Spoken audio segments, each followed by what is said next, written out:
caught it just in time, exactly.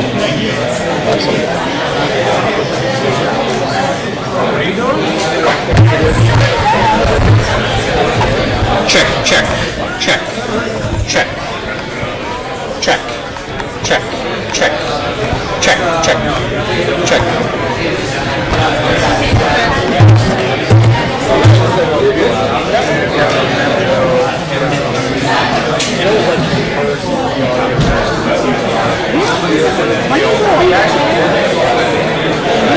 Number one.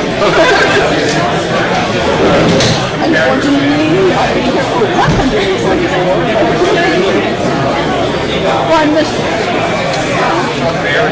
It's been good.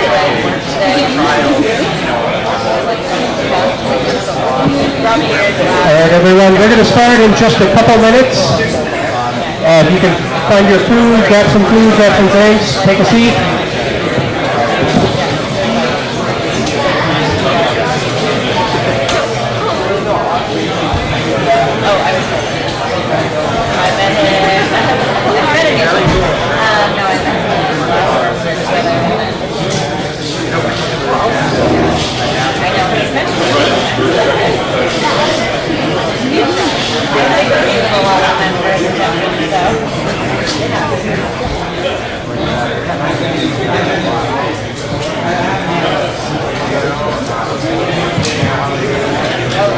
Oh, really?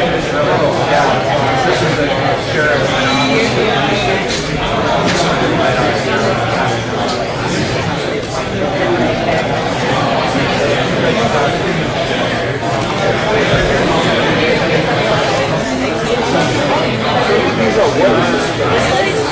It's like an area that comes in like code enforcement.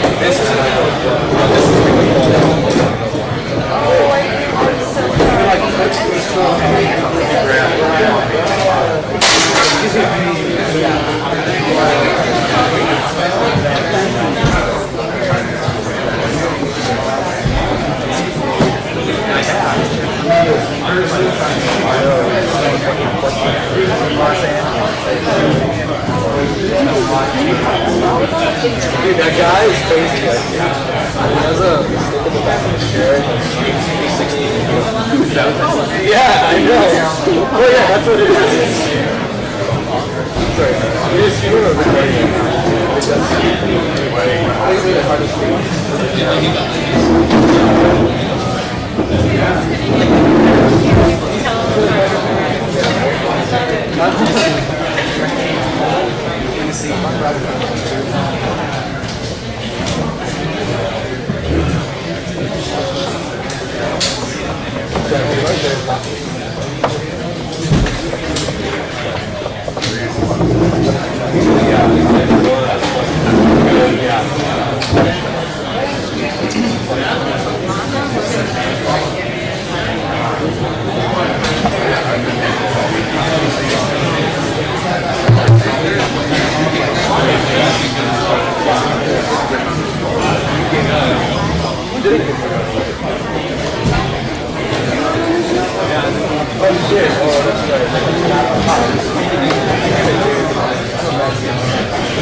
Check.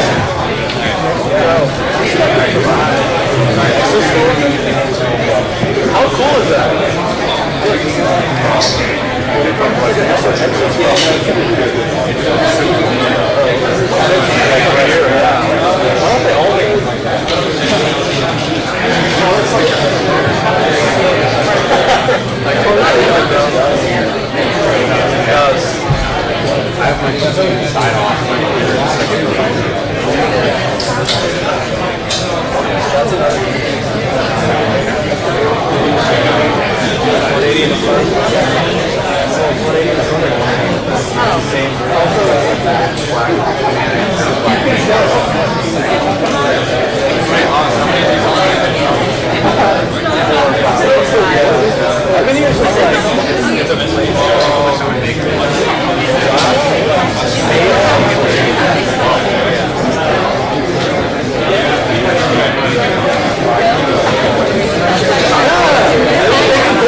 All right. Hello, everyone. Welcome to SVVR number 24. We're well into our 2.5 years of doing SVVR. Thanks everyone for coming. A little smaller crowd because of the holiday weekend, but that's okay. It's okay, we have passion. We have a few cool demos for you tonight. We have a couple great presentations. We also, if we can get it working, we have an official SVVR Vive finally, and an official machine. Unfortunately, it's being a little temperamental, as anyone who has a Vive knows, they can be. So we're going to work on getting that to work. So hopefully, if you haven't tried a Vive yet, hopefully you'll get a chance tonight. If not, you'll have to bear with us and watch us troubleshoot a Vive, which is also something you should really get used to doing if you plan on getting one, because you'll spend a lot of time troubleshooting USB issues.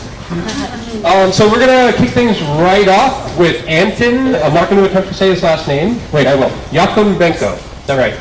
Yakunbenko. Okay. That's pretty close. All right. Anton from GOCV. He's going to kick us off here, and there you go, Anton. Thank you very much, Carl. So I'm Anton. I'm a co-founder and CEO of GOCV. And like all of you guys here, I would like virtual reality to succeed. So we already have devices for viewing VR, but what about capturing reality for VR? There are panoramic cameras and 360 video, but you can't move inside, you can just rotate your head. You can create 3D models manually or using professional 3D scanners, but it's very expensive, it's very time consuming, and it's complex. But you can go to Best Buy and buy a new tablet with an InfoReal Sense 3D camera inside. It's a small Kinect embedded into your next generation mobile devices. Such devices are already in the market, and more of them will appear next year. We're developing software. It's a mobile app for such kind of mobile devices with 3D camera. We're hardware agnostic, so any device with any 3D camera will fit it. Using our mobile app, anyone can 3D scan this room, anyone in this room, or any object, and get a high quality 3D model. Then you can put this model on a website or in virtual reality, for example, for real estate, to showcase your property, to sell faster, and to spend less time on live demos. If you're a designer, you can plan renovation in 3D, and you can showcase it to your customers in virtual reality. If you're an insurance company or an architect, you can use 3D model for measurements. It's a new way, not just photos, not just manual measurements of floor plans. Without any special skills, the room that you saw, you can capture it in under 5 minutes. And our advanced computer vision algorithms automatically stitch all the depth data and video into a single 3D model. We show the raw 3D model in real time just on the mobile device. Then data is compressed and sent to the cloud, where you get a final beautiful and accurate 3D model. You can share it with your friends or your customers, for example, using Sketchpad, or just download it and use it in your own apps. Our vision is to become your your default solution for capturing and understanding the world in 3D. We believe that when our phone becomes our 3D scanner and our 3D viewer at the same time, then we will definitely would like to capture and see the world in 3D. We showed our technology to hundreds of people at different events and performed a number of customer interviews. We come up with a list of, I guess, 120 different applications for our technology. Now we are limiting it to our first priority market segments and performing deeper customer interviews. And VR is one of our top priorities. So if you think that our technology can benefit you, come to our table and sign up for our closed beta testing. Our founding team has been working in 3D computer vision for 9 years. We started with R&D project with Samsung and then founded 3 companies. One was profitable, another one has been acquired, and third one was just a learning experience for us. Being a US-based company, we have our R&D office in Moscow, Russia. It allows us hiring really talented engineers for a quarter of costs of Silicon Valley. For example, Sergey, our first hire, he previously worked in Samsung Ukraine, where he won top coder contest among 500 developers around the world. There are a few well-funded competitors, but we will be better in technology and different in market positioning. First of all, we do not require special hardware. Any consumer device with a 3D camera will work for us. Secondly, we deliver really photorealistic and accurate 3D models in real time, and not only for objects or spaces, but for both of them. In terms of market position, we are developing an end app. It's not an SDK, and starting with a few particular industries, we will then scale to a wider range of applications. We're finishing our MVP. We had some seed funding already, and we have been accepted to Rothenberg Ventures River Acceleration Program. It's a program for the fastest growing companies in virtual reality and frontier technologies. By the way, they are having their next batch early next year, so you can apply. I definitely recommend. Though we plan to fundraise our next round only next year, we have already half of it soft committed. Since my first student project, I have a dream to let everyone capture the world in 3D. So join us to see how this dream comes true. Thank you.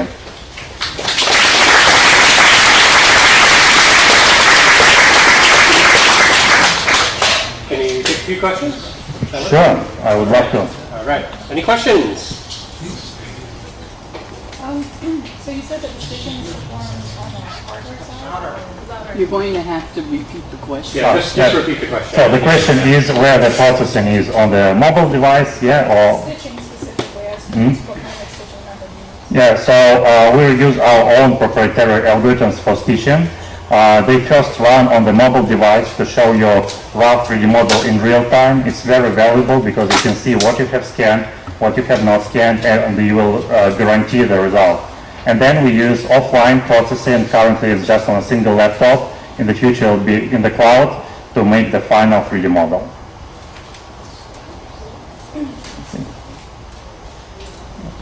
So what's the, so I saw this gentleman had the camera, the Ricoh camera 360. Why can't I just use that to create 3D content? Using Ricoh or any other 360 camera, you can create either 360 panoramas or 360 videos. It's already a VR content, but it doesn't provide depth, so you can't see for both eyes a different picture. And also you can't have a 3D point navigation. So if you made the video like this, you can go only this line. You can't move here, move there, and if you try HTC Vive, you will definitely want to move in your virtual reality space. That's why we provide real 3D content and not just 360 videos or panoramas. Are there any 3D cameras out there right now?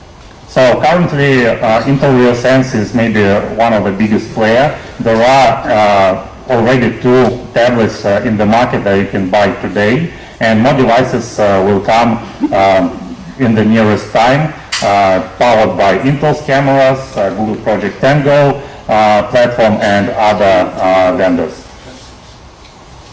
Okay, so you're stitching software. That's essentially what it is. So, and it sounds like you've worked out where you can take feeds from other types of cameras, not specifically in RealSense. Yeah. Okay, that's awesome. But in my experience, when I do 3D scanning of something, I call it reverse painting. Yeah. You fill in the spots that you need to fill in. And RealSense is a pretty crappy camera, in my experience. So, I mean, do you do a lot of error correction, or do you just, you know, if you don't get a good data, you make them go back and rescan it, or how do you account for that? Because it's not a very good camera. So the results that you saw right now, they were captured by PrimeSense.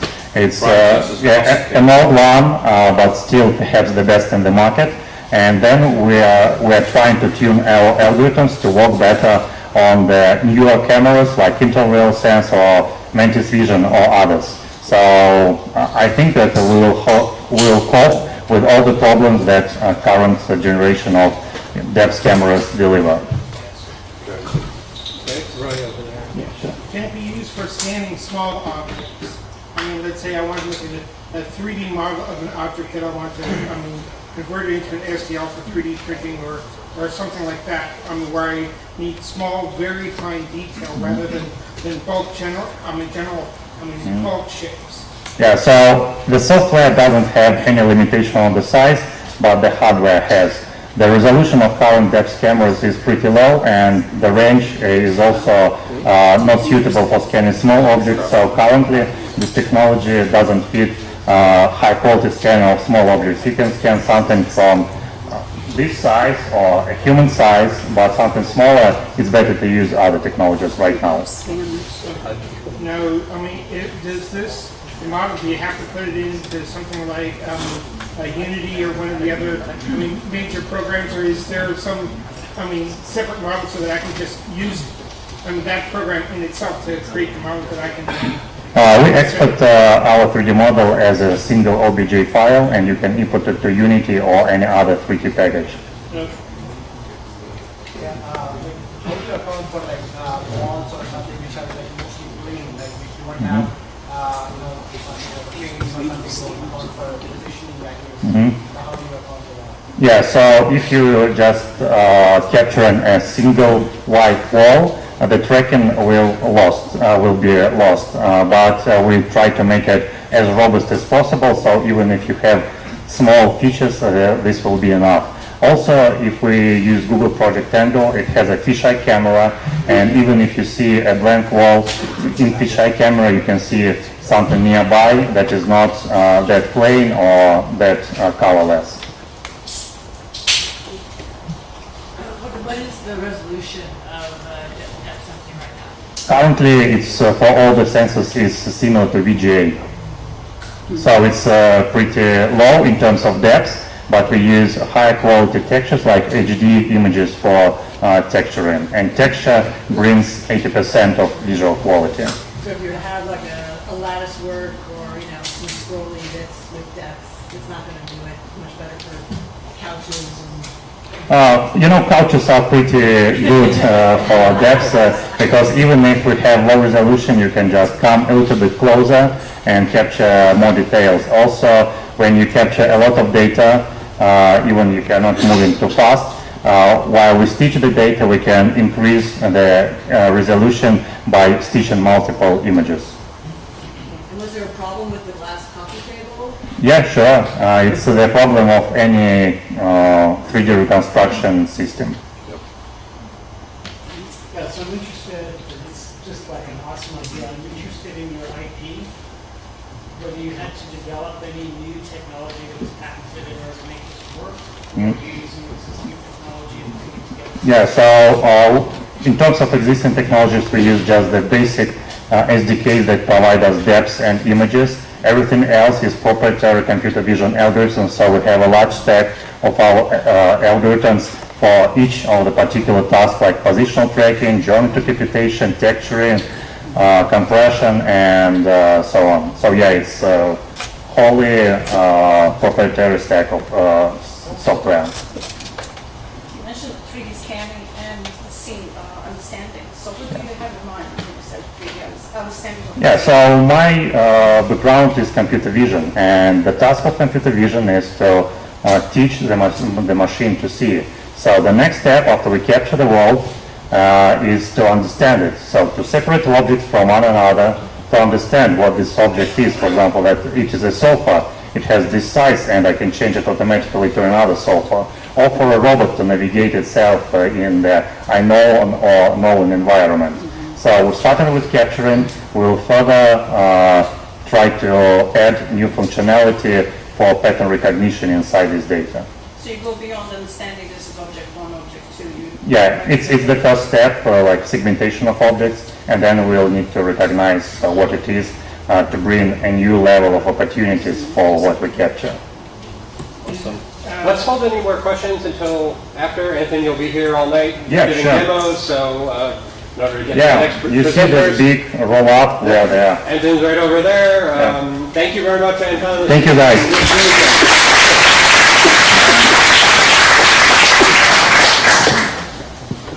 All right, Bert, you're up. Bruce is not the only Bert in the VR world. All right, so next up here, we're going to have someone all the way from Montreal, is that right? Yep, all the way from Montreal. We have Bert from VRvana. Vervana, okay, I've been pronouncing it wrong all along. Formerly True Player Gear, is that right? Yeah. Yes, back in the day, which is an AR and VR HMD. I got to try it, definitely try the demo, definitely asked for the pass-through demo because that was the first time where I was actually in a pass-through and I actually felt like these were my eyes. Like it's really good. All right, just about there. All right, let's give Bert a round of applause.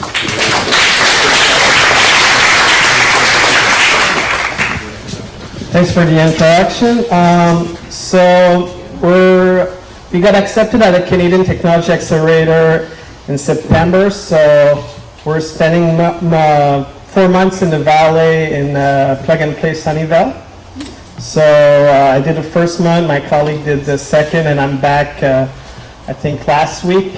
So ready to do the last sprint. Usually people ask me, so for how long have you been doing this? So when I say 10 years, people look at me and say, okay, you must be passionate about it to do it for 10 years. And they're right. I'm very passionate about VR.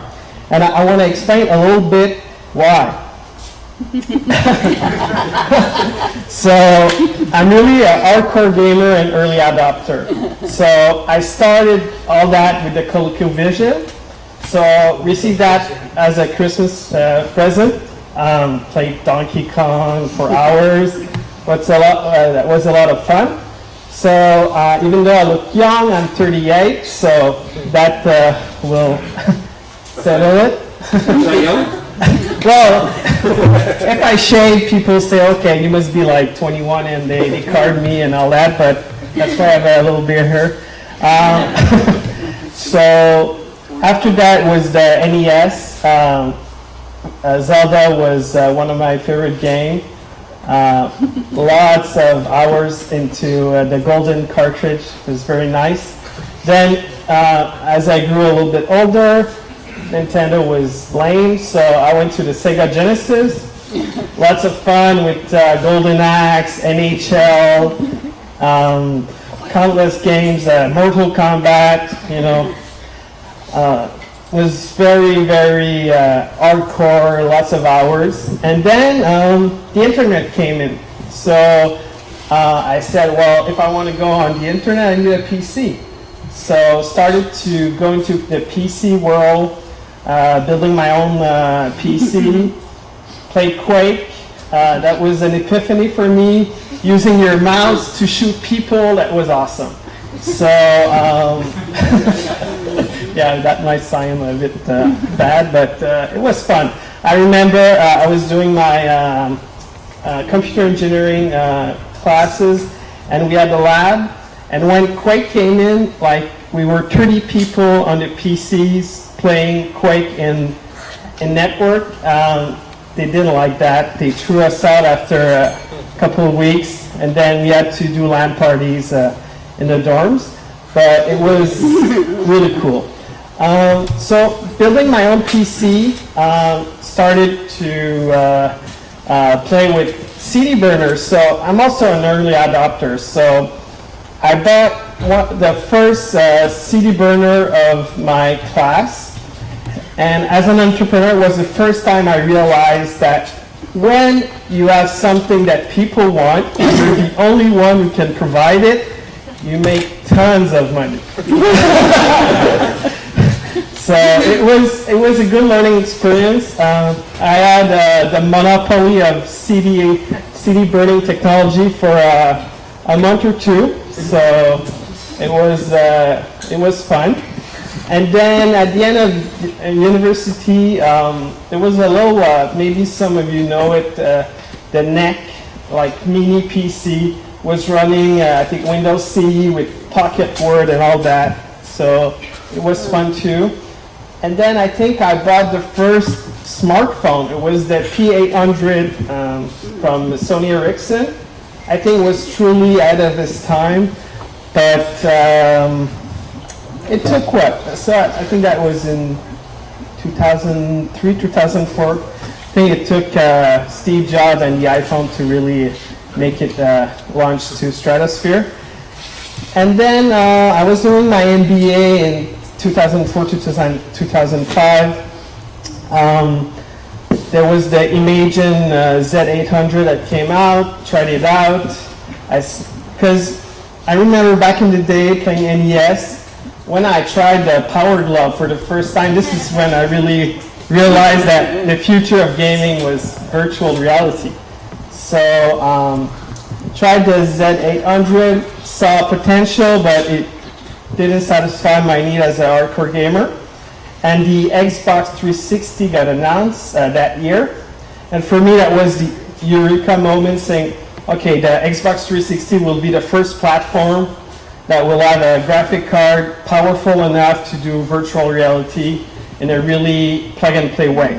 So being on the console side and on the PC side, I really enjoyed just putting the cartridge in, put it on, it works. On a PC, it was before Steam and all that. It was a bit more complicated. So that was the initial vision, to do a plug-and-play experience, a VR experience on the Xbox 360. So it was in 2005, and then I started full-time with one person part-time, just to play with the technology, see what could be done. And believe it or not, it was before HDMI. So the first Xbox 360 was YCBCR, so we had to do, our first prototype was analog input, was quite a challenge. But it worked. We made our first prototype work. It was really bad. I said, okay, I would never put that on the market, but it was a stepping stone. And then we did another version. If you remember back then, there was the Wii with the accelerometer that came in, so people got excited by accelerometer. Then they did a Wii Motion Plus with gyroscope. So things were getting better slowly. 3D TV were not even out yet. So I was thinking to myself, okay, no, I need to convince people to do games in 3D. That's going to be a challenge. But the 3D TV came in, so that got solved. So even though it was ahead of my time, I think the technology problems solved by themselves, slowly but surely. And then in 2013, we had our first MVP. So it was a Splinter Cell inspired prototype, because I'm a big fan of Splinter Cell, and I like the form factor. So it was using micro displays, because back then the highest resolution available were on micro displays. It was a good quality experience, but it was not immersive. So I wanted to feel to feel like I'm inside the games. So it was more like seeing a big screen TV in your face. We had head tracking and all that, but it was not really what I wanted. So, but I went to show it at the CS 2013. Met a lot of people, and they all said, yeah, VR, we don't really believe in that. Is there a market for that? And I'm like, for sure there's a market, but you'll see, it's coming. But being in Canada, it's a bit different. We're more risk averse. I'm sure in the Valley, people all understood that there was a ton of money to be made, but it takes a little bit more time, and maybe the $2 billion by Facebook put us more on the spotlight. So in 2014, realizing that we wanted immersion more than high quality graphics, we said, okay, let's switch to bigger screens, because it's all about physics. If you want something with a wide field of view, you need large screens. You can't battle the laws of physics. So if you have micro displays or tiny projectors, it's really hard to have a wide field of view. That's why most of the AR experience are limited in field of view, because they use micro displays or projectors. So we use a 5.5-inch 1080p LCD panel, because it was the highest pixel density back then. We had already, so if you go back to that version, we already had cameras on that one. So like the little nipples you see, it's there. Yeah. There and there. It's for cameras. So we already had that in mind. So it was a natural thing to keep them there. And for augmented reality, inside-out positional tracking and tracking, I think cameras is really important. And then something happened. Like Oculus launched the DK2, and we said, okay, we're going against the DK2. And then we saw the Crescent Bay launch at Oculus Connect, just like 5 days after Kickstarter launch. It was a rough weekend when they announced that. Like they start shipping, I think, in June, and like 2 months later, they already showed something that's at least twice or 3 times better than their DK2. So I was like, okay, those guys, they don't mess up. They have tons of engineers. We were still a small team. So it was like a kind of an all-in moment. So we said, you know what? We still have some money. We can either sit on it and like stay our team and hope for the best, or just hire a bunch of people and then get funded again. So that's what we did. We went all in. And then being in Montreal, we have 9 universities. Maybe people don't know, but we're the second biggest city in North America for universities after Boston. So we have access to a great talent pool, lots of computer vision people, researchers, and we were a sexy project. So not many startups in technology in Montreal, so we had the power of attraction. So we took advantage of that and hired really the best in computer vision in Montreal. And then we started our new version in February, and at E3 we showed our next gen. So now we were in the game against the big guys, 1440p OLED low persistence screen. To drive a screen in low persistence when there's no recipe, people don't want to tell you how to do it. You need to reverse engineer everything. It's a challenge, but we did it.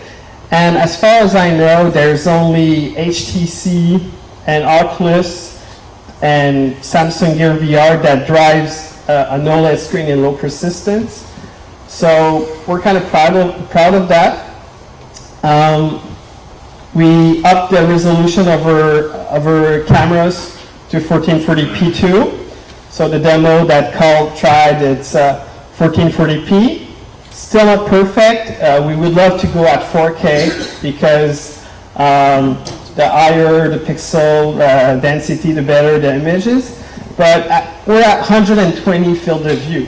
So if you tried HoloLens, or if you're really lucky, you tried the Magic Leap or Epson Glass, they're all 30, 40 degrees, maybe maximum.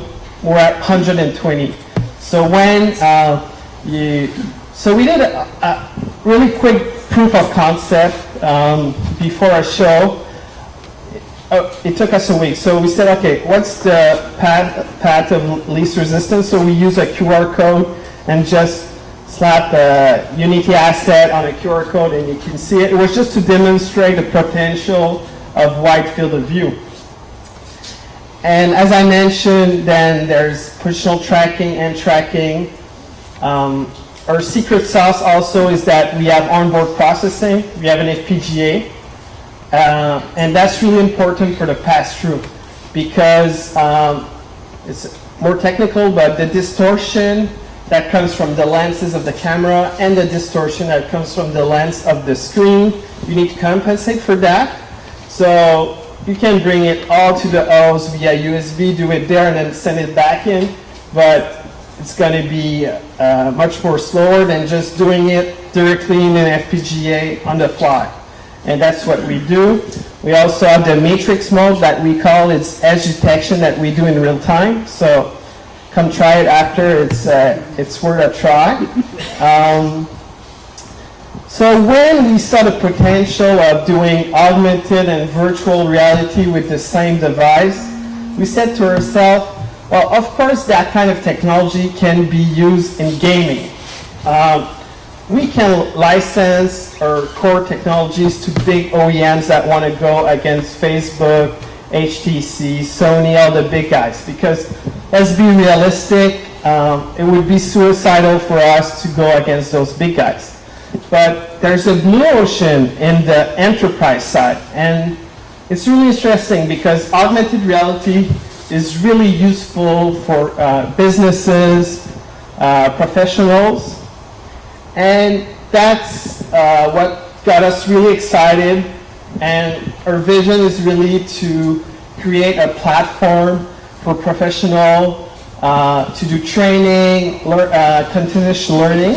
So I have some small use cases that we did just to show you the different, so just a field of view. If you take Magic Leap, HoloLens or others, you're really limited. So if you would want to work on a virtual car, you wouldn't see the whole car with competitors. With us, you see the whole car, and you can do collaborative design. Everyone wears a headset, and they can brainstorm on what they like, what they don't like about the car. And of course, you can then be teleported in VR inside the car, see different options. So you do a test drive at an auto dealer, and then you say, I like the car, I see the show floor model, but it's not the right color. I would see different interiors, I want to see leather seat, all that. In VR, you can do that. Another use case is real estate. So I really like the previous company because I think would be complementary. I think there's the use case that you want to be on the construction site and see your future. So let's say they do a high-rise building. And then you go on the construction site, you see it in AR. And because it's really wide field of view, you can see the whole building. So now you say, okay, I like the place, but what's the view like? I want to see the penthouse view because I'm really rich. I just did an IPO, and I want to buy the penthouse. So then, let's say someone with a drone goes to the future height of the building, films it, then you can see it in VR. You're seeing the view you would see, but you could also be in VR where you see your future condo with different options for your kitchen, your living room, all that. So I think it would be very important piece of the puzzle for future real estate, the AR, VR experience. So that's what we're showcasing here. And then training. One of our investors is a cardiologist, and the reason he invested is because he saw a need for continuous training. So he said, like 15 years ago when I did my residency, it was all open heart surgery. And I could train every day. Now, most of the operations are endoscopic, so it's non-invasive, less invasive, and maybe 95% of the time it's that way. But once in a while there's an open heart surgery that comes in, and the doctors are out of their comfort zone because they don't do it as often anymore. So he said, because right now they have a rest day when they do their residency, so they will operate, they have the rest day and they operate the day after. They said, during the rest day, if they could train in VR to do those rare cases, then there's a big market for that, and you should pursue that. And he's right for the VR part, but I think for the AR part, it's really important also to do it on a dummy. So let's say here you have a dummy, you do it in AR, and let's say it's a very difficult operation, and you don't have the expertise, but you have a remote expert that's very good, and that he can guide you through the operation because he sees what you see because of the cameras, and he can even do augmented reality part to say, oh, you did that part wrong, and then you do it again. I mean, on the dummy, not on the real people. Yeah. And finally, of course, tactical simulation is going to be really, really big. We have lots of simulation companies in Montreal. CAE is the biggest seller of flight simulator. They sell 75% of them, and they're really interested in our solution. I think the only thing that's missing is the 4K displays. we all know they're gonna come out soon. I'm sure I'm going at CES in a month. I'm gonna see a bunch of cell phone with 4K display. So as I know there's one in Japan, but I think it's LCD. But as soon as there's a OLED 4K panel, our architecture already supports it. That's the beauty of the FPGA. We can go at super higher speed. So we're very eager to up our prototype to 4K display. And finally, it's a bit the landscape. So we're the only device that can do immersive VR and AR. So in the VR space, you know the guys, I didn't change it yet to PlayStation VR. I prefer Morpheus personally, but yeah, there's Oculus Vive, Morpheus. Since we do video processing in the headset, we require a little bit less than the competition, so that's why we put laptop. It's not because it's going to be a lower end experience. It's more that you don't need on similar graphics. You don't need a high end graphic card because we do some processing on board. And on the AR side, there's the usual suspect, but they are limited at 40 and less degrees field of view. So that's it. Thank you.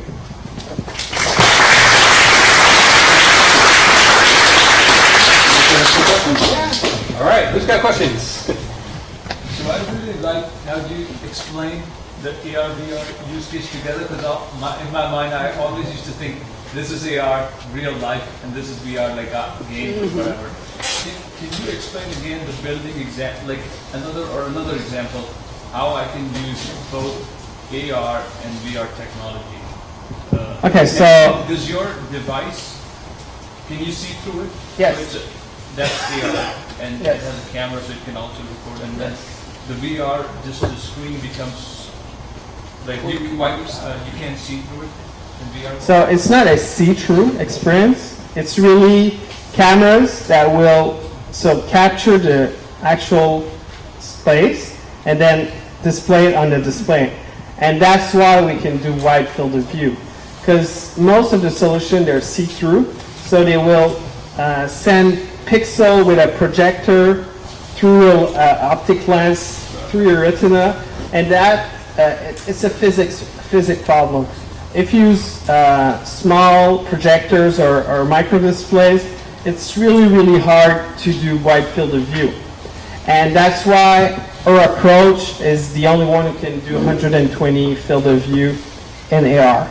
But you have a screen where you're projecting it too, right? Yeah, so that's why in VR mode, it's just the screen and so we have plugins for Unity, Unreal. So any developer that does content for the usual suspect, they can just drag and drop your plugin in Unity and Unreal and recompile and it's gonna work. So the VR part. Yeah, my question is more like a real world use case. What if you can use both?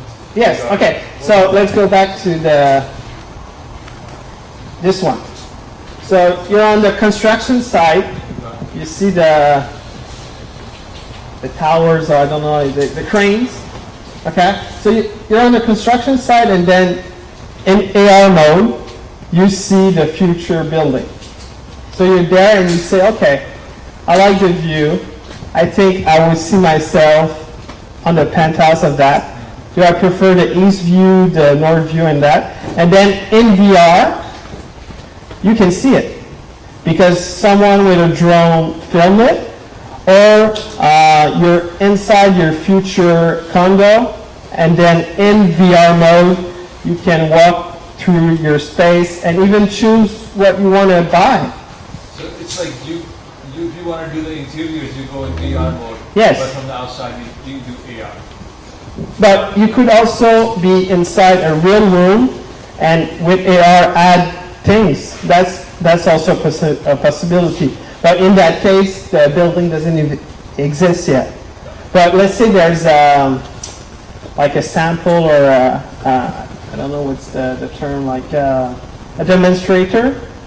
So let's say there's standard condo, and then they put it on a place, and then you can go inside and in AR mode maybe see what you would want to put in your condo. So how much is your camera or your device gadget? How much is it? So it's going to be half price of HoloLens, so $1,500. Yeah. What kind of safety mechanisms would there be to protect against being hacked? Like, is it going to be something that's available for To networks? protect against? Being hacked? Well, my question is, if you're using it in sensitive situations like during surgical operations or tactical missions, and you have a screen in particular, so for augmented reality, you're not just viewing reality, how does the user, if it's very immersive, how do they know? I mean, do you know what I'm getting at? Repeat the question, Yeah. please. So the question was more about like safety mechanism in life. Like, could you have a locally loadable program only and make sure that it's disconnected from the network, like if you wanted to Yeah, load security. Security. Security network between the augmented reality feed and the real video feed coming in. I didn't know that someone isn't hacking into the system to replace the augmented reality. Why could they my eyes. Yeah, so I think there's a lot of companies that already, it's their core business to do securities. There's a way to maybe isolate. So in our use case, we put a dummy because, like you said, it's not a life-threatening operation. You know, you train on a dummy. But if you want to do that on a real person, Well, you're talking about like endoscopic surgery, for example, Yeah. which would be a good use case for having augmented reality. But I was just wondering, like, would they have a black box local program only? well, I think it's not a technology problem. It's more of a resource problem. So I think we can easily find the people who can develop that kind of technology. There's a lot of company that does that. I think if we go into those use cases with medical, military, then we need to be FDA approved. So of course they will require that, but I don't see that as a problem to do. Can you go a little more into FPGA stuff? Because as I understand it, it's basically a GPU. Not really. Okay, yeah. I don't understand it. Okay, so FPGA is a field programmable gate array. So it's a bunch of transistors on a chip that you can reconfigure to do whatever you want. So GPU is more like software-based algorithm. In a FPGA, it's a VHDL or a Verilog, or there's other bunch of technology, but it's more on a silicon level. So you can interconnect cameras directly to memory bus. So on our design, we use DisplayPort because, as I mentioned, we want to support 4K displays. So HDMI is limited in resolution. So we chose DisplayPort, and or the core, meaning the processing of decoding the bits of the display port is done in the FPGA. So usually when you're a consumer and you're really price aggressive, you'll do an ASIC. So you'll go from, maybe you'll do prototyping in an FPGA, and then you'll convert that to an ASIC, and so it's a lot less costly. But from our point of view, since we're more in the enterprise prosumer market, we're less price sensitive. We can pay maybe $40 more for a BOM, and that gives us a lot of flexibility. So let's say, making a segue for security, let's say they want encryption, then we don't need to redo all our design. We can just say we're going to add an encryption protocol inside the FPGA that will encrypt the video feed real time. So the FPGA gives us the flexibility, and that's why it's called field programmable. You can reprogram it on the field. So even though you ship to the customer the device, you can just do a firmware update, but it's hardware. So usually firmware updates is just software, but with an FPGA it's hardware. And the FPGA it really allows you to get fast, right? Yeah. For the pass-through, you really need fast, otherwise you have the Gear VR pass-through and you're all... Exactly. Yeah. So you do lens distortion and the barrel distortion and stuff right in the FPGA, Yes, right? that's right.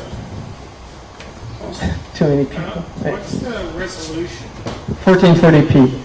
So it's like the Samsung Gear VR, because right now it's the highest resolution panel that can do low persistence. But as soon as there are 4K panel that comes in, So you're using a cell phone display, in there, like the Gear VR, or is this some proprietary? so we need to be ingenious and nimble. So what we do is and that's a trade secret, so it's between us. We buy replacement screens for Note 4 right now. And we put them in. So it's more about just to show the potential of the technology, of course, in mass production. So by the way, we're doing a Series A right now because to go into production, there's a lot of NRE fees, as you can imagine. So right now we're using off-the-shelf screen because we can buy them for $150. But if we would want to have access to the specialized screen, they cost millions of dollars. So it's just, right now we're using them because they're accessible, but it's more of a monetary problem for us, not a technology problem. You got to have refresh rate. Right? Yes. Yeah, so right now we're limited at 60 hertz. And that's, for most of the people, I was surprised that it's good enough. And I think John Carmack said the same thing, was surprised that there's not much complaint with the Gear VR for the refresh rate. Is that 1440 per eye or Yes. total? Yes, it's 1440p split in two, so it's 1280 by 1440 per eye.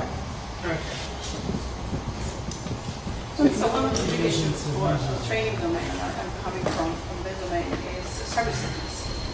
So you run some tests on your device, and especially, obviously, in VR mode, because your visual flow doesn't match your motion of the body. And a larger field of view, horizontal field of view, is known to induce more sickness.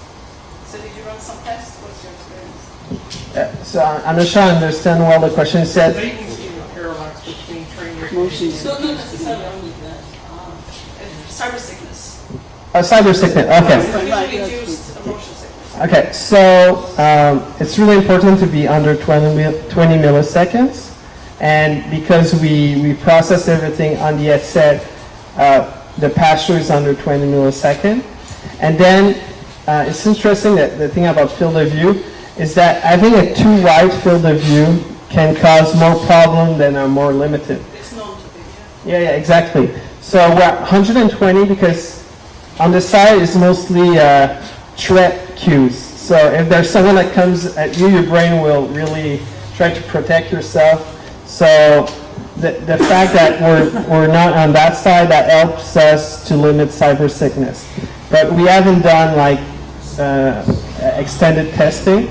But so far with the people we show it to, there were no any problems. So what was their exposure? How long they were saying that? In pass-through mode? In VR mode? Oh, VR mode? I don't know, maybe 30 minutes, something like that. We haven't, like, we're working, we're not playing with the device. So So for training domain, it is a problem because skills acquisition of the skills doesn't take 5 to 15 minutes, it takes 2 hours, 3 Yeah. hours.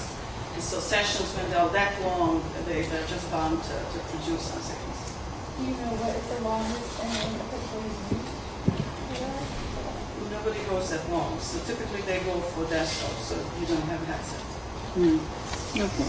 Some developers claim that they've been in for 6 or 8 hours at a time, but that's when you're doing development.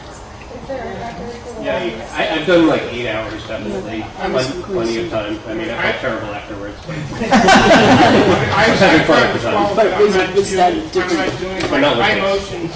I mean, gaming. If I you're was doing gonna say like a first-person shooter, that's completely different than if you're doing.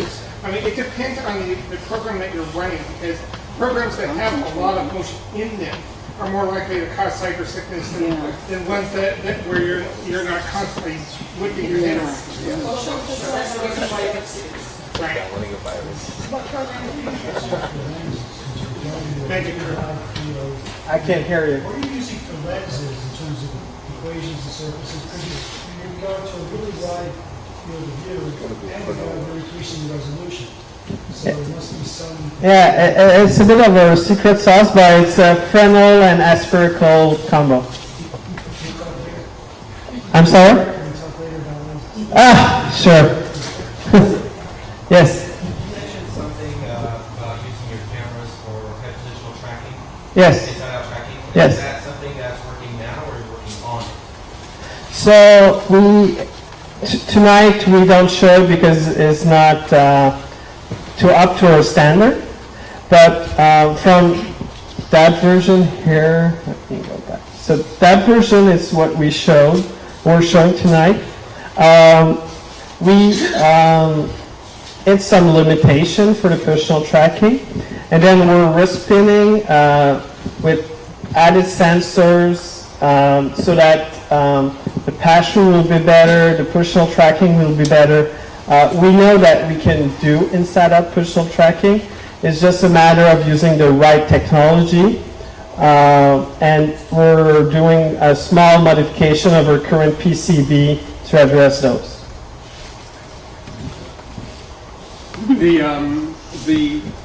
Does the FPGA come into play for positional tracking? Because I've tried a number of inside-out tracking attempts, and I'll call them all attempts. Yeah. Because it's just too slow. It doesn't line up. Everything's wishy-washy. Yeah. Does the FPGA give you something that these other approaches don't have? Because nobody else has that as far as I know. Short answer, yes. Okay, awesome. I'm excited for inside-out tracking again.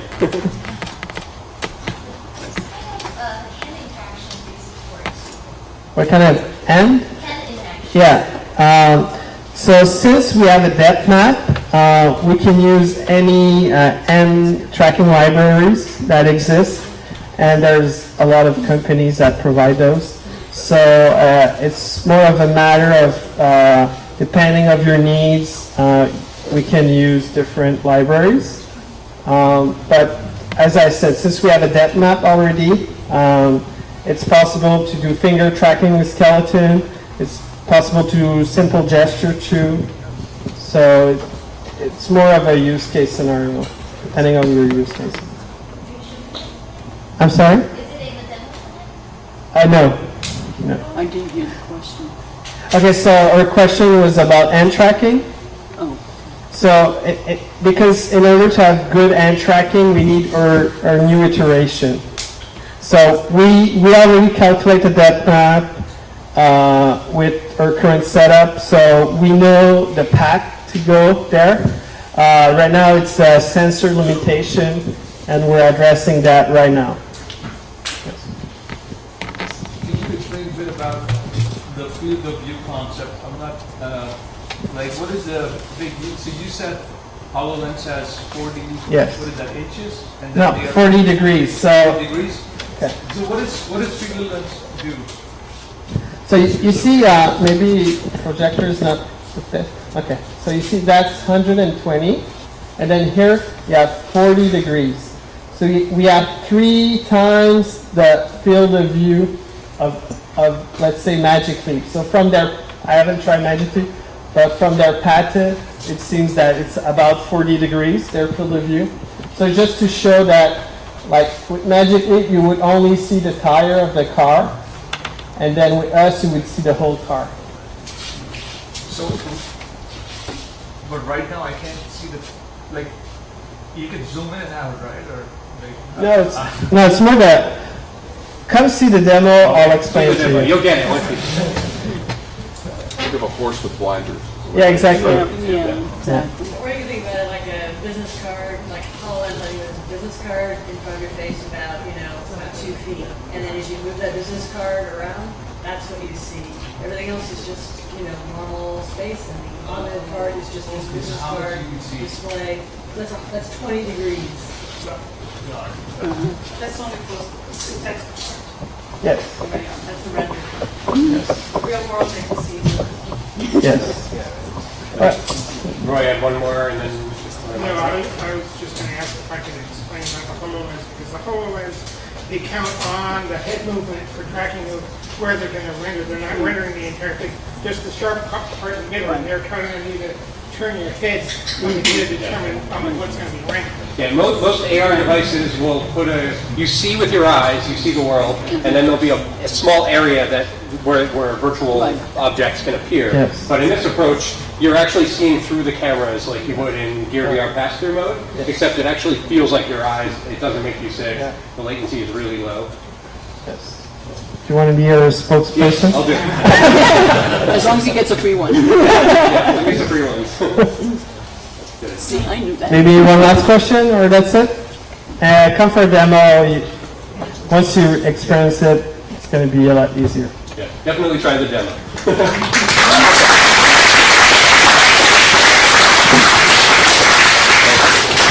And thank you so much for bringing AR and VR together, because people always say, oh, what about AR versus VR, VR versus AR, and really they're going to merge, and you're making them merge, so thank you for doing that.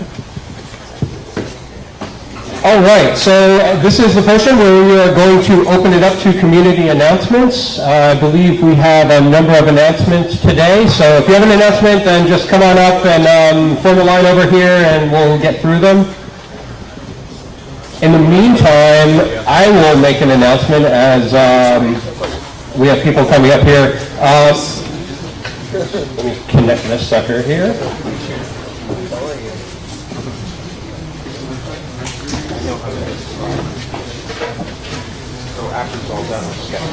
Excellent. It's not the normal issue of using USB review. No, we'll talk. We'll go over it.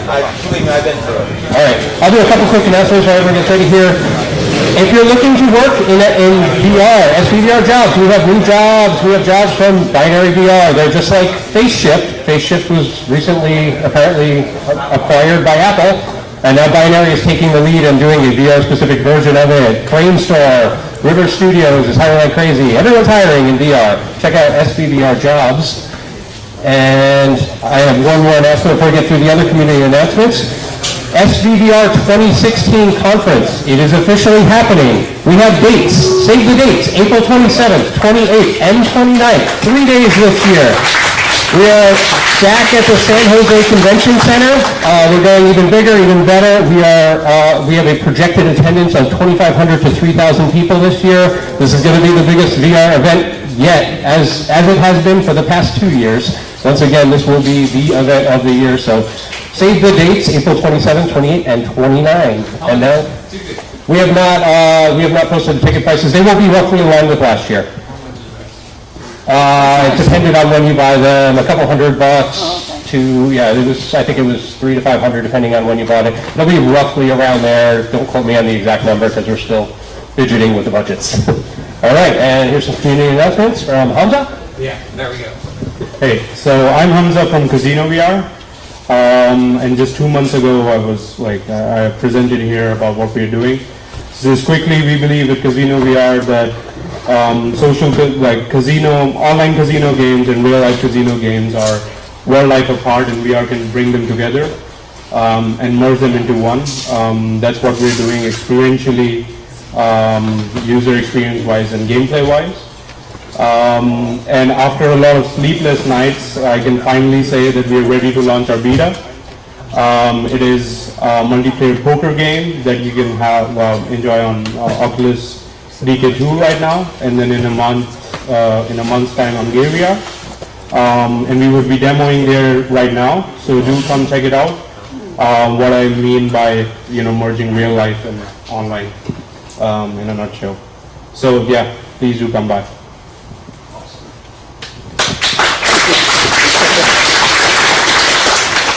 So if this seems like a commercial announcement, it kind of is. I'm Darren Burr, and I make lights. I have patents in optics. My optics are so ahead of what everyone else is using, that NASA's using them for their Lunar Prospector rover. They're finding 50% better downrange object recognition in their computer vision than anything else they've tested. Well, that swings me back. Sometimes you find a little pivot.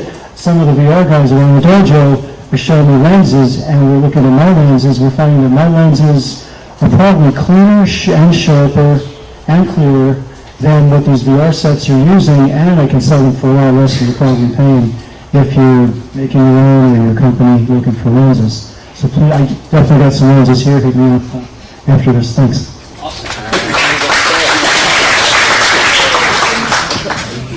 Hi everybody, hey, it's great to be here. I work for Dojo. We have these virtual reality headsets, and I've got two good news for you guys. I know it's Christmas, it's coming soon. So the first good news is, you all know the Samsung VR is already sold out, and it's great now. But we're still inside here, and we're compatible for iOS and Android. We invite you to test it. It's a great headset, but the other great news that we have is we've got a newcomer now in the VR family.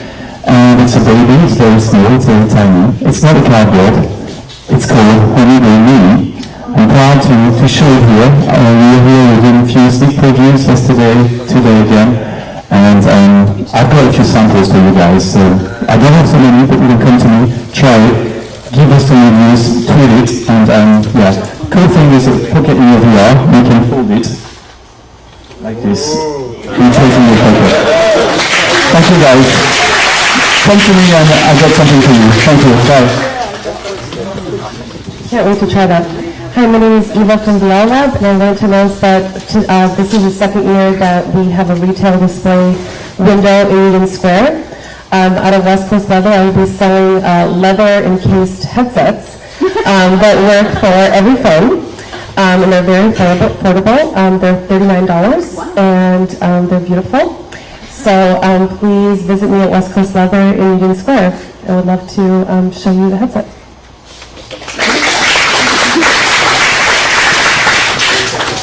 Adam Bruce, also from VR Lab. And so yeah, we're focusing on products that are useful for the sector right now. So we have the retail window on one side, and on the other side we're building products for developers. And this right here is the Acme Portable VR demo station we've been working with Acme Portable for some time. I have some news. We are presently in talks with Oculus about the Oculus Ready program for this. So there's a little bit of a challenge there because the Oculus Ready program is designed for consumer products, and this is truly a business product. It's actually an industrial piece of equipment. So we really need to hear from the developers what they would like to see out of a product built specifically for doing professional demos. So please come by, check out the gear. Let me know what you think. We'll get the information back to them, and if enough of you say, hey, we like this, it would really help Oculus fast track us. So anyhow, that said, thank you very much. Happy Thanksgiving. Hi, my name is Dave Alpert. I'm here from Geoprogal. I've talked before, so just I'm going to tell you about a little bit of progress and especially what we're looking for from the community. Our concept is an indoor-outdoor, fully coordinated model of the world in terms of neighborhoods and cities. And it's like a mix between Google Earth and Grand Theft Auto. Remember I saying that before? So that you can actually engage in things. It's not just looking at the world, it's the destination in itself. But it's a parallel model to the world. So now we're working with 3 pilot clients. One of them is a major local cultural institution that has us building models of their exhibits. Another one is a downtown retail district that has us working with them on a model of their retail district. And another one is an individual co-working company. Now what we're looking for is a CTO. My partners from Pixar. This is absolutely top quality product that we're working on. And so we're inviting people who have a lot of technical interest in 3D graphics and want to take it from its current application. Laser scanning and photogrammetry is being used for design and construction, and now we want to use it for the whole world. That this is where people would go in order to explore the world. There you go. Hi, my name is Fred. We have built the first gesture recognition software for mobile device that actually uses the back-facing camera and runs for VR and AR. So we are a Unity asset, and finally we got our closed beta running now. So if you're interested into adding touchless gestures to your VR game or application, feel free to contact me. It's airpointer.com. Thank you. Hi, I'm Maxim from Ukraine. I'm working on a startup which involves telepresence technology, and we are looking now for any kind of 360 video streaming in real time. So if anyone has got working on such technology, please come over and let's share. Okay. Thank you.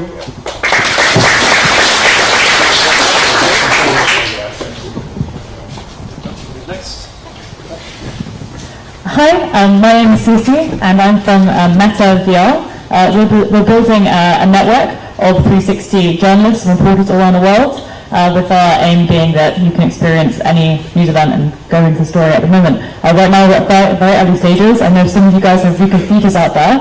Anyone interested in 360 or 3D capture, live capture, please get in touch with me here, because we'd love to add you to our beta list and see how we can help you build a platform for you to show your story.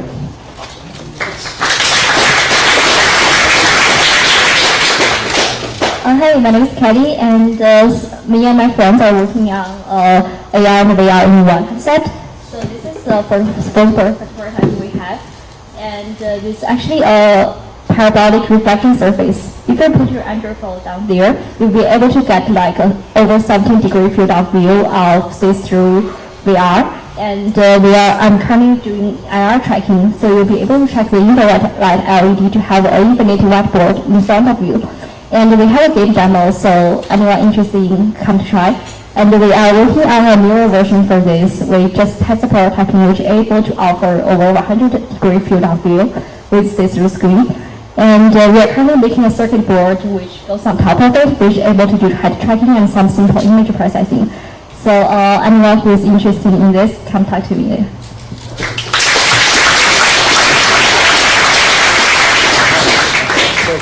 All right, and I'm Roy Sherrill from thenewsbubble.com. I mean, as some of you know, I do 360 video.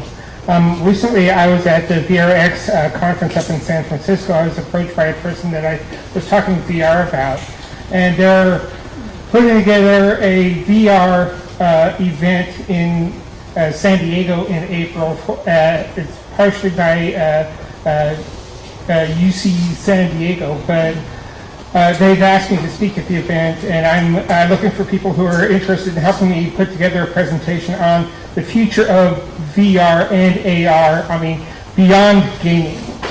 And one of the key points of this event is that health providing.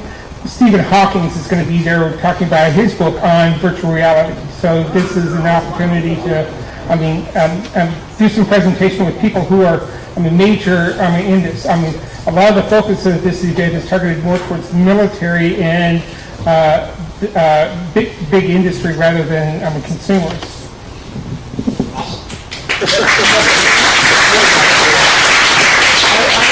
It's the UC San Diego. I don't know the name of the event, but I know it's in April. Okay. Hopefully not on the 27th and 28th and 29th, because we'll all be at SVVR. And Sherry. Hi everybody, I am Sherry, aka Shiro with Blaze VR, and I see a lot of familiar faces and happy people tonight, and hopefully my little demo might make you happy. We're going to do this short demo. I'm not going to do it the whole time because I do want to experience some of the other demos, but I've got something that I developed over at the SVVR hackathon. We won Best in Show, and it was developed in 48 hours. So that's what you will be seeing, is just a whole 48 hours worth of an experience. So basically, it's Actor Game Series is the day in the life of being a celebrity. So the gameplay is you try to see if you can win the role, and you might win it, you might not. But when you win the part, you're going to get immersed mid-scene into something that might be a sci-fi, a western, an alien, a zombie film. So we've got a huge range, and it's called the Actor Game Series. I have two other projects right now. One is a very serious documentary called My Name is T, and it's about a genderqueer virtual reality homeless person who became an award-winning virtual reality developer. And it's actually someone that was, some of you might know T, actually, a part of our community here. And the other project is I just shot a comedy and cinematic VR comedy in Los Angeles. So that's what I'm up to, Blaze VR. So I'm always open to future investors or current investors. Also, we're looking for a developer to help us finish, or developers, with our iActor game series. So thank you, everybody, and happy Thanksgiving.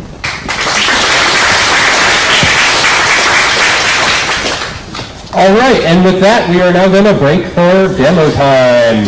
As I said, give us a few minutes here. We have some Vive wizards apparently in the house, and we're going to hopefully get this Vive up and running. But if not, definitely check out the other demos. Make VR, if you haven't seen, Make VR is back and being demoed over here with the SPAM. I believe that's the first time at SVVR. Thank you, everyone.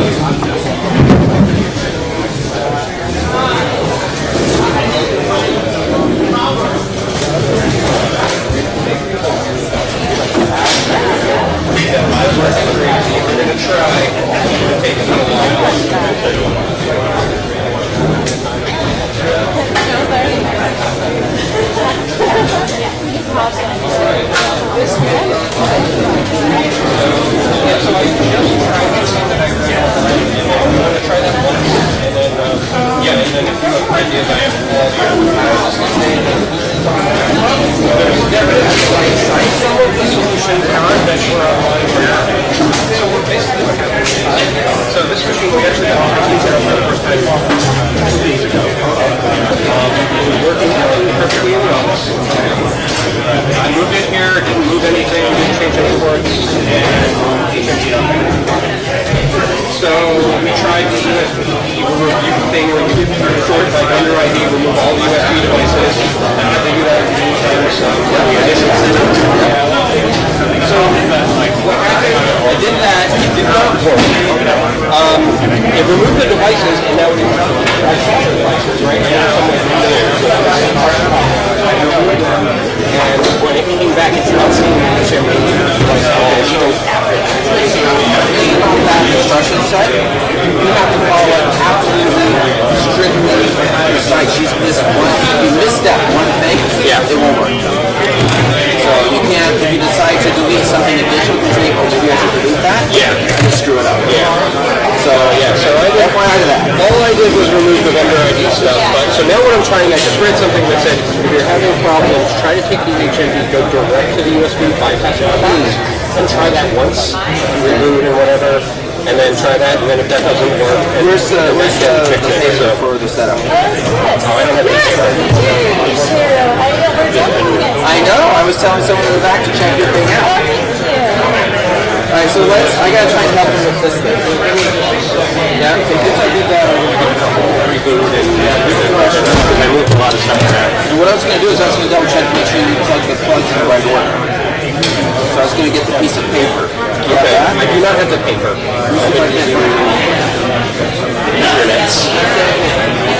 Paper?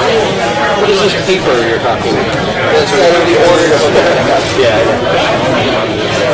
just messing around. I missed the joke. I'm just messing around. Papers. You mean like read the instructions? What are you, crazy? Yeah, I got a rebel like that.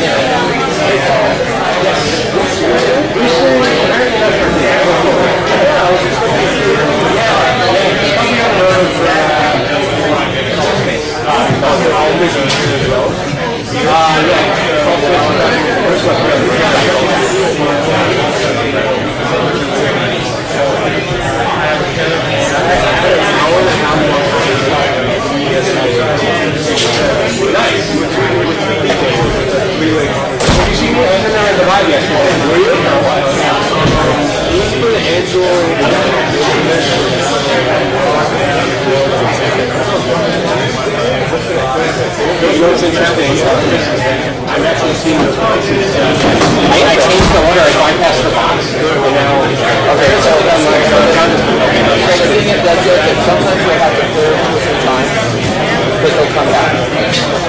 So once you have to see them 2 or 3 times, and you have to clear them, out, and then it should work. The second thing I want to double check is that you plug that in right. Yeah. So right now it's not plugged in right because this is a tip I found. Is there one power knob?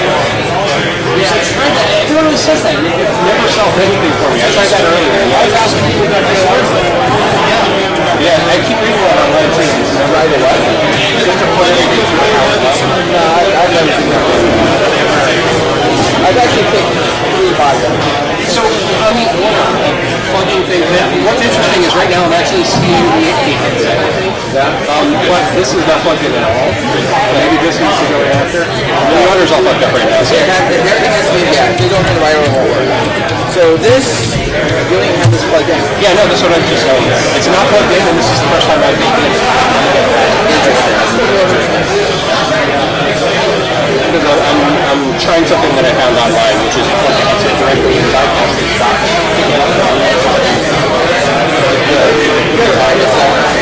That's an interesting start.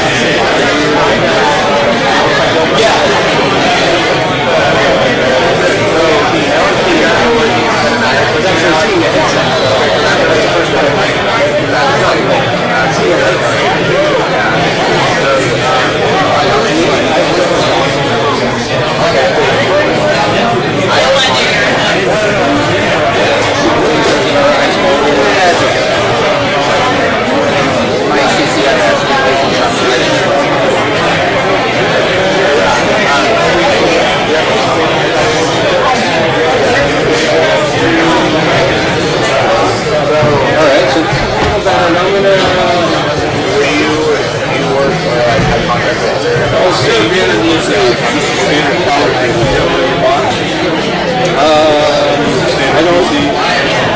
PC cable.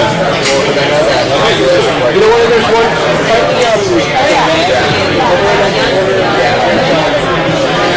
Protector bag. There's one I believe in that.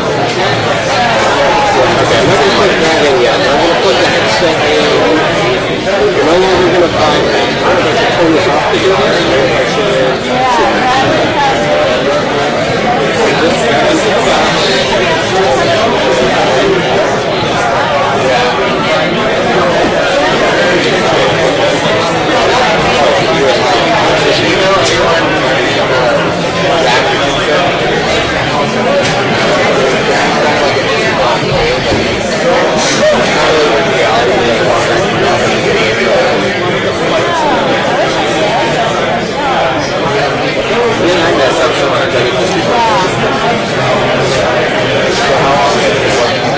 That shouldn't have happened because, it shouldn't be reversed because everything was, it was all, it was working and I taped it all down and nothing really changed.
That's why I wired everything in here, in the case, instead of it was like one wire, because I didn't want to mess with it. I know it's like what it is. Still doesn't matter. Alright, well, so you're pretty damn positive this blue is here, not there. Yeah, the blue's definitely on the HMV side, so I'll probably back that right away. Yeah, I was going to double check that. Actually, the blue is here. Yeah, that, and I made that mistake. A lot of people have spoken to have that problem.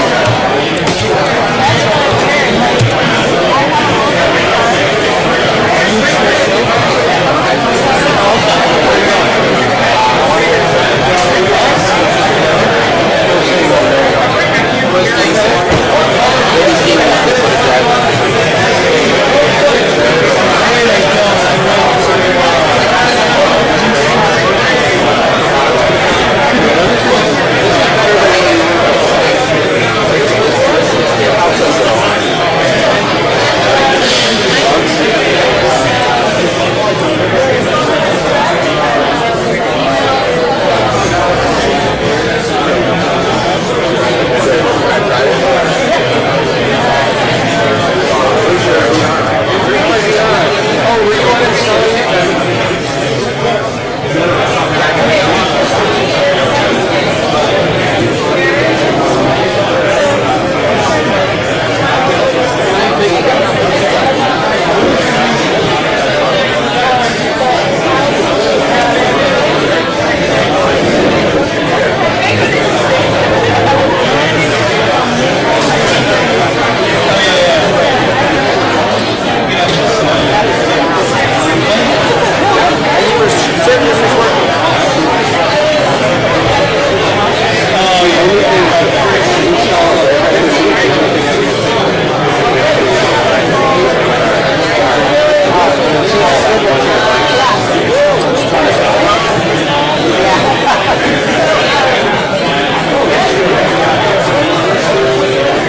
kill Steam and restart it?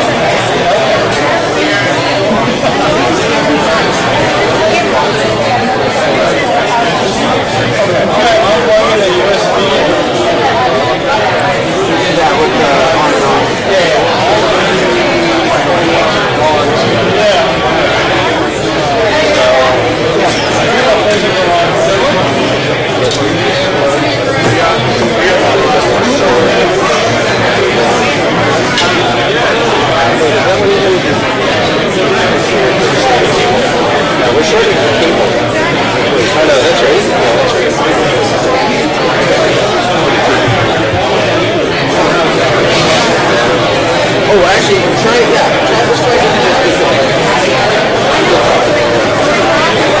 Because I've had to do that.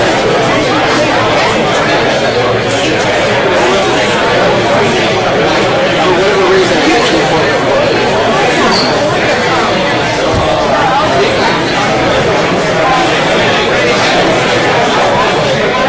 it's so weird. This is what we saw before. We just couldn't get it to, we could delete them, and now, you know what, if I connect the HMD direct and bypass the box, then it'll show up again here. It won't, but then when I put it back through here, it's not going to work. I unplugged and plugged it in. Yeah, no, I checked that, and this was tight. There's another thing I saw, is because they said to try putting, I always leave that with the this will detect it. Okay.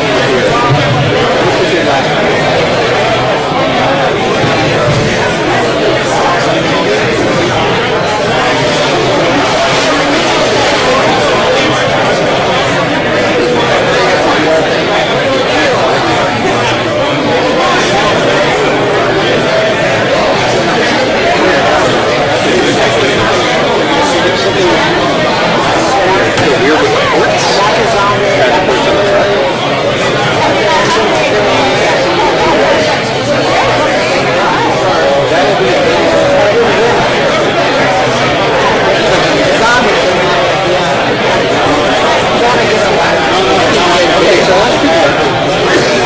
That's the, those were working before, so let's try to take this and put it. Is that 3.0?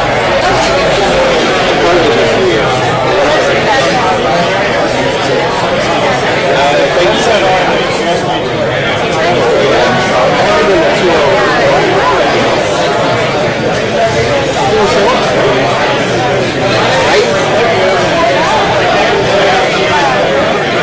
just the two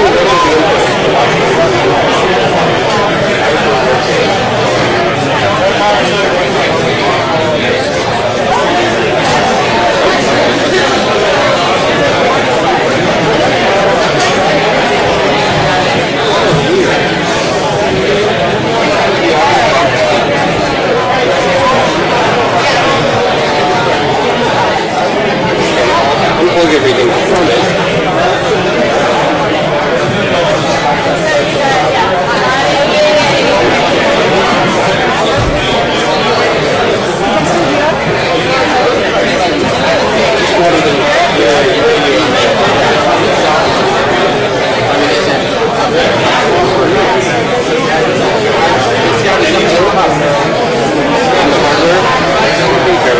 Software. I still think the software's ready. It's not in your USB driver. So a little more basic.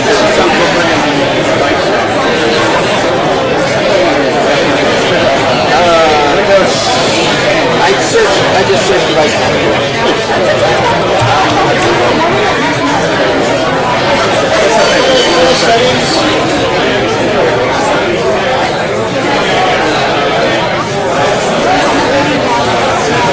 any of these.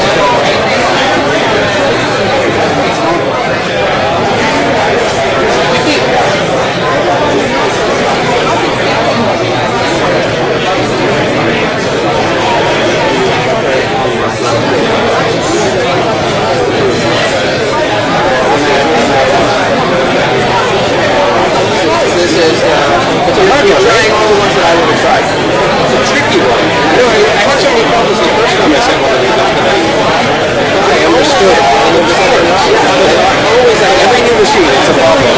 But this machine is not a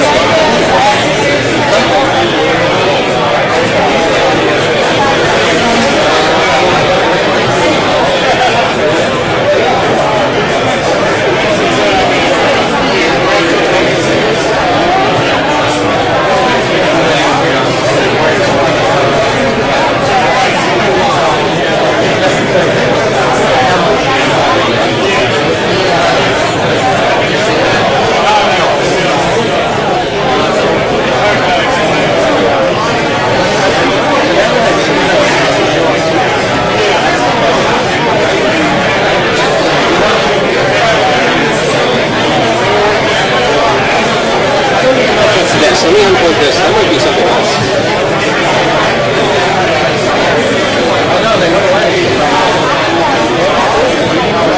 So there's something when you go to a meeting, talk to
a lot. It's green. This is gonna work. John, you might be a genius.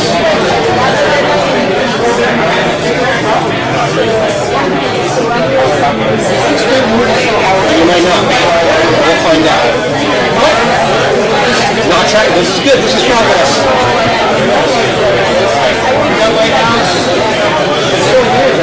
Alright, now let's get your room settings. That's why it's complaining. We'll move this. Let's move this off.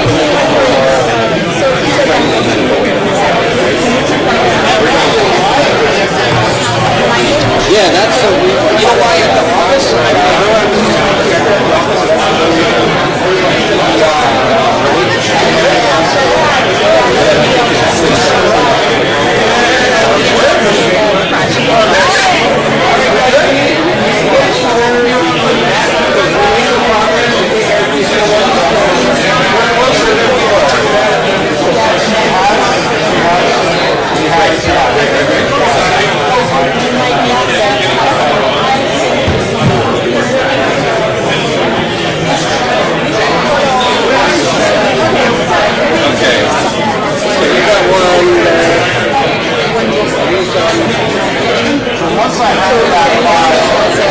Oh, you know what? I don't have this.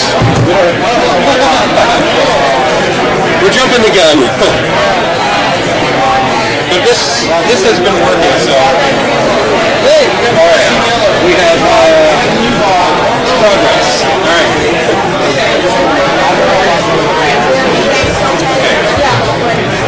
So when we do the boundary,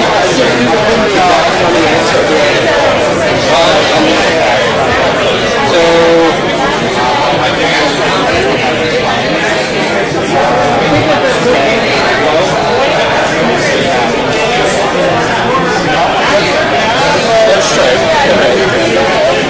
Alright. Point the monitor. Point the monitor, pull the trigger. Okay, place them on the floor.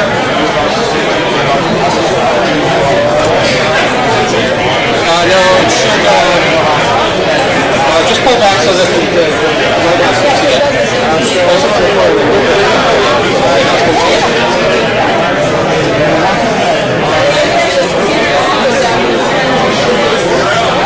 Okay. Now measure the room, so. Now make a trace. Doesn't matter which one you do.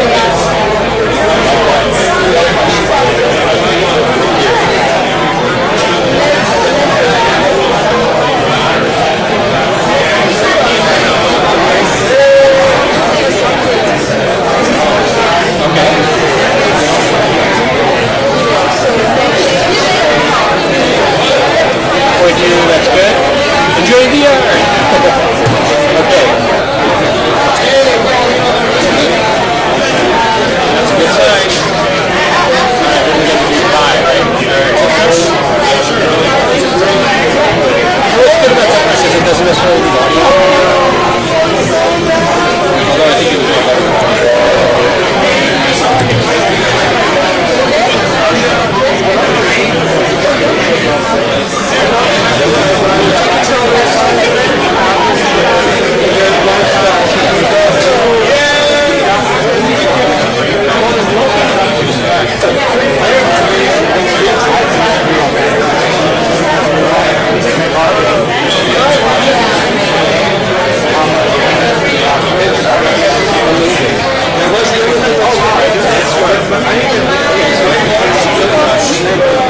The brush is crashing actually.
hold close enough. How about repair work?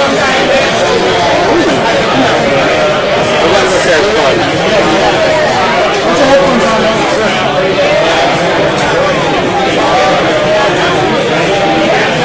There you go.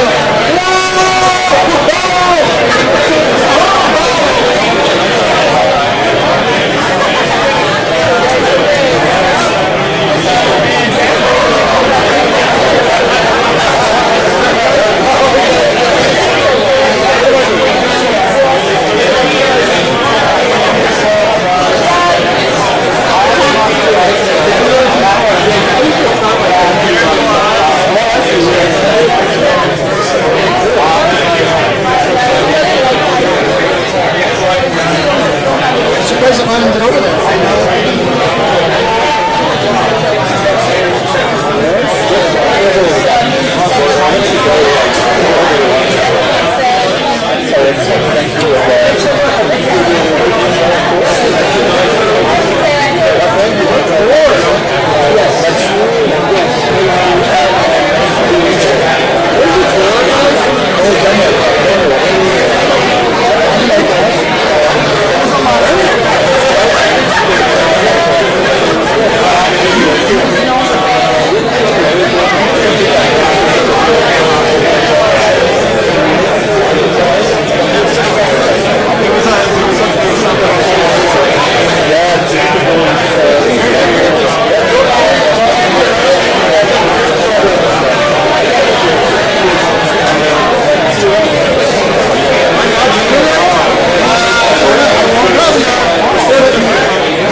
Yeah.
Oh, fantastic.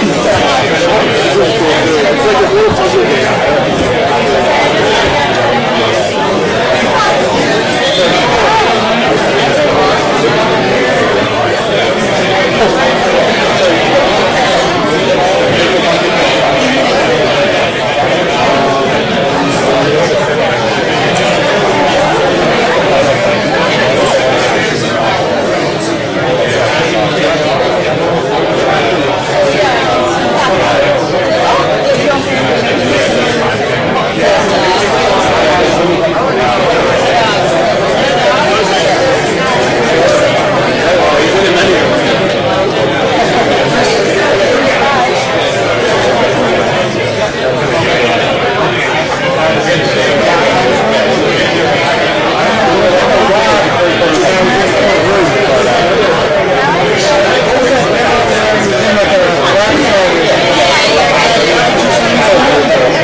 Yes.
happened to put most of the content like when I maximize this, it's like you're something in the wrong order. It's like 50% of the time that the frame rate is going down.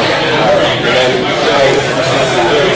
if I tap through and shrink it down again and definitely play with it, I can get it out.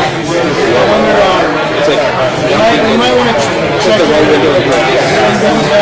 NVIDIA settings, because when it tells you which one's your desktop, it'll use the GPU. Of course it does it all the time. Yeah, I really want it to at least be full screen. Oh, okay, well. Several projects.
So it's up to